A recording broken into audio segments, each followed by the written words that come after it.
Layer skin hair and laser clinic లో latest టెక్నాలజీతో laser hair removal, anti ageing and hair fall issues కి advance treatments అన్ని ఇక cost గురించి వరి అవ్వాల్సిన అవసరం లేకుండా అందిస్తున్నారు. ఇంకా మీ కాన్ఫిడెన్స్ ని తిరిగి తెచ్చుకోండి. Get your free consultation now.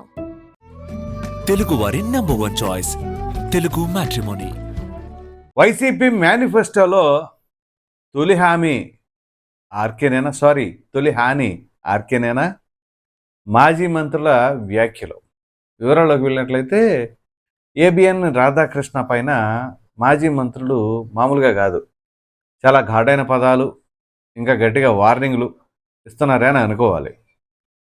So ఏదైతే మాజీ మంత్రి కాకాని గోవర్ధన్ రెడ్డి, అంబటి రాంబాబు, మరో వ్యక్తి జోగి రమేష్, ముగ్గురే ఎవరు తక్కువలు కాదు, ముగ్గురి మీద కేసులు ఉన్నాయి.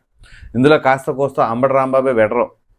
ఇక జోగి రమేష్, కాకాని గోవర్ధన్ రెడ్డి అంటే ఎవరికి వాళ్ళే వాళ్ళ స్టైల్లోనే గట్టిగా అవినీతులు, అక్రమాలు, నేరారోపణలు ఎదుర్కొంటున్న కేసులు.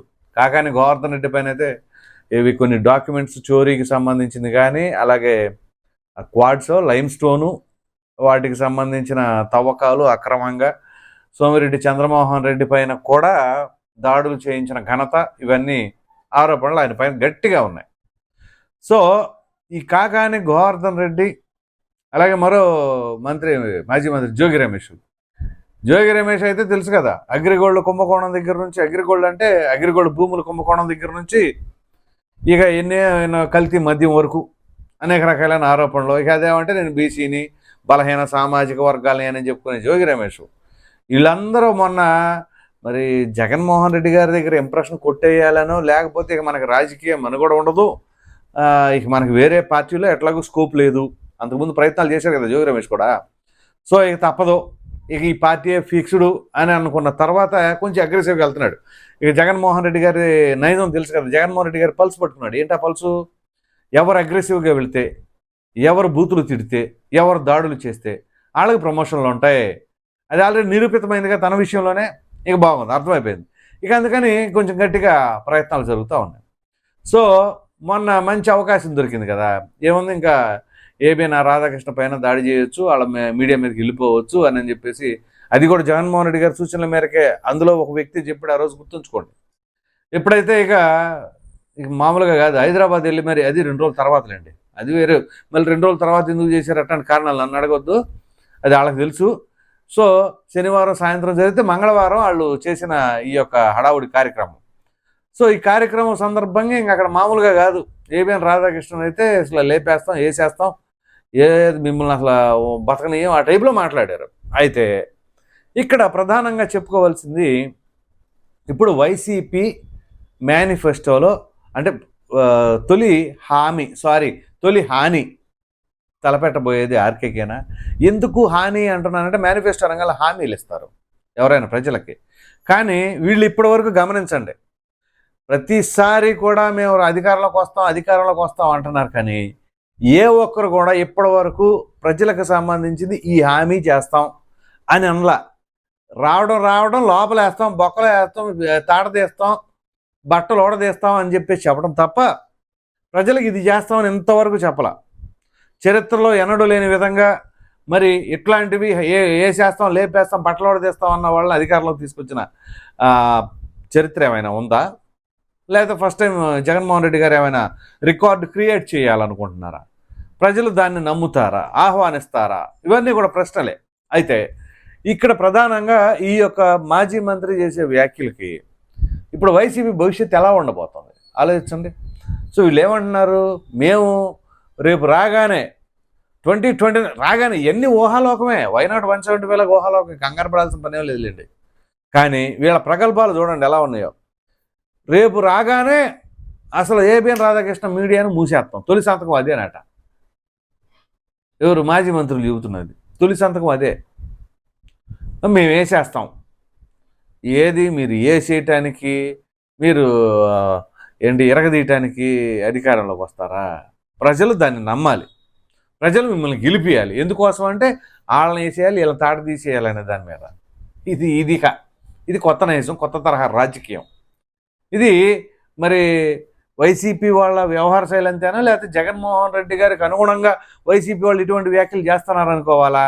లేదా వారు వీరు అందరూ ఒకటే, ఒకే ఏదో అంటారు కదా, ఒకే గుడ్డు పక్షులు ఒకే చోట చేరతాయి అన్నట్లుగా ఆ టీము, ఆ టీం లీడరు మొత్తం ఇదే తరహా వ్యక్తులు అని చెప్పేసి అనుకోవాలి. సో ఈ రకంగా వీళ్ళు చేస్తున్న పనులకి, చేసే వ్యాఖ్యలకి ప్రజల్లో ఎటువంటి సంకేతం వెళుతుంది?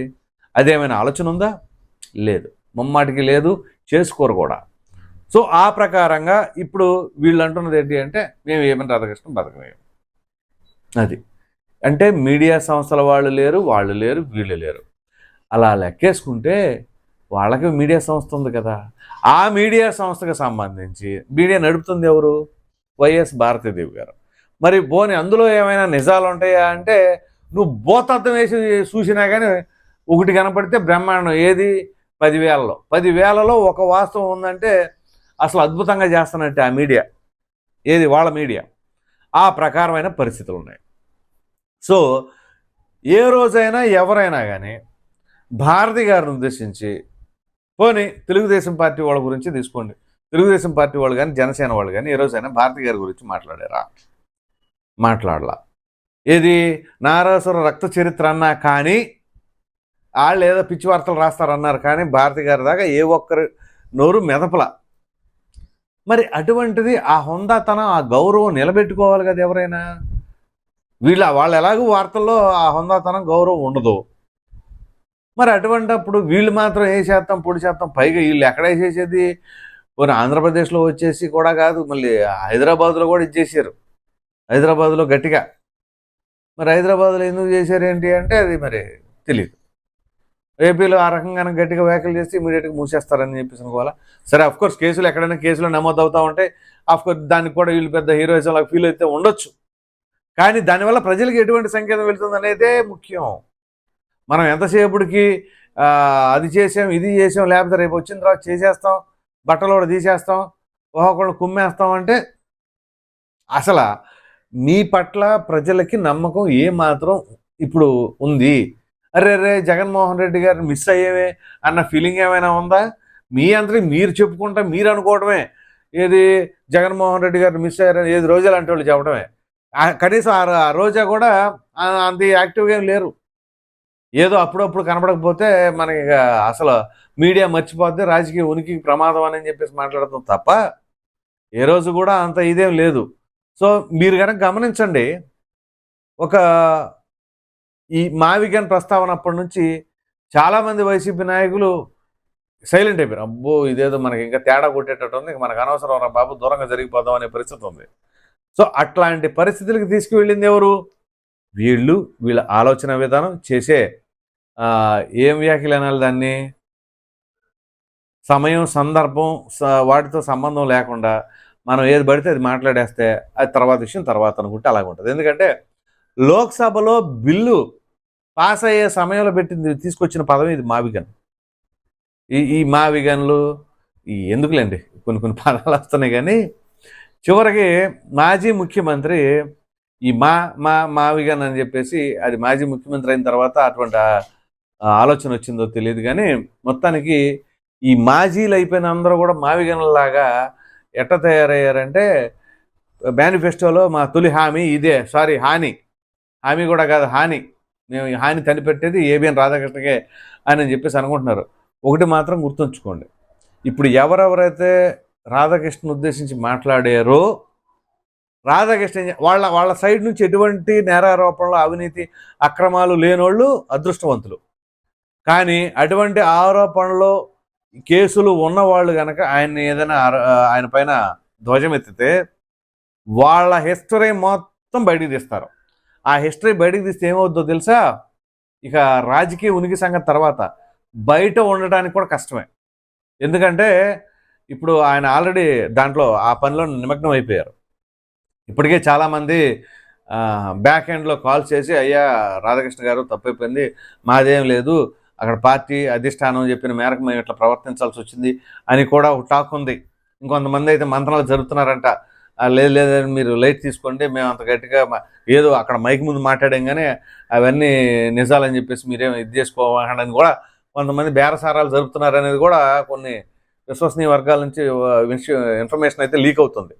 సో ఈ రకమైన పరిస్థితి ఉన్నప్పుడు ఏబిఎన్ రాధాకృష్ణ వేసేస్తాం అది ఇది అని చెప్పేసి ఎందుకు ఇదేదో మైకి ముందు పనికొస్తాయి కానీ స్టేజ్ ముందు డ్రామాల్లాగా నిజంగా ప్రజా జీవితంలో ప్రజాస్వామ్యంలో పనికిరావు. ప్రజలు ఇట్లాంటి వాటిని హర్షించరు, అది గుర్తుంచుకోండి ఎవరైనా సరే.